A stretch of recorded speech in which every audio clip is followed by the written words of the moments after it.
ancestrais e da diáspora. Não fui colonizada como meus patrícios. Carrego várias referências e me orgulho disso. Vivo em Portugal, África, Brasil. Nesse contexto eu que visualizo e elaboro o texto.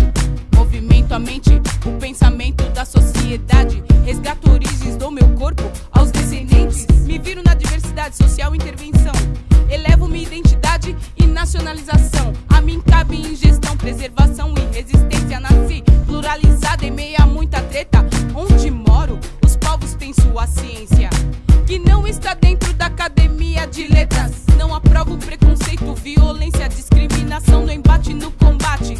Não sou mole não, consagrada ferramenta de educação.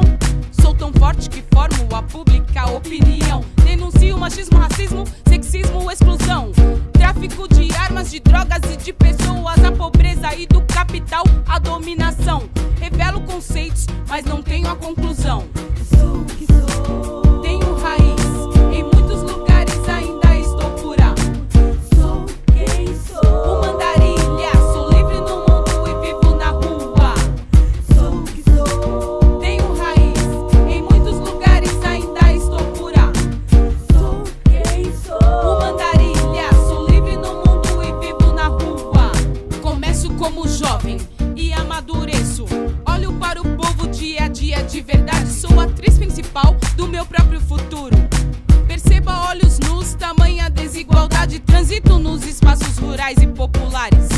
Enxergo a localidade, o que é necessidade. Invado as periferias, diversos lugares. Penso a estrutura, paisagem da cidade. Posso ser simplesmente lazer ou visual.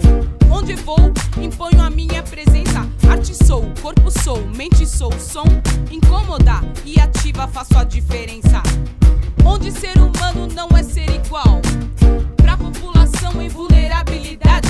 Sou um indicador de pública política. Especial, amada, odiada e crítica. Reconheço personalidades da atualidade que chegaram depois das grandes ditaduras, que me usam como expressão de liberdade. Contra regimes extremos, guerrilhas, tortura. Tô em becos e vielas. Eu estou na rua, nas segregações e nas grandes metrópoles. Nova minha forma de pensar, minha leitura, esperando que a mídia não me dê um corte. Chega de confinamentos e conflitos territoriais. Meu perfil étnico ainda hoje espanta. Me valorizo e me reconheço no outro. Minhas habilidades comuns e singulares encanta. Não quero ser apenas objeto de pesquisa. Idealizo um novo panorama ignorado na literatura. Através de mim foi criada uma coletiva consciência para transmitir democraticamente minha cultura. Sou o que sou.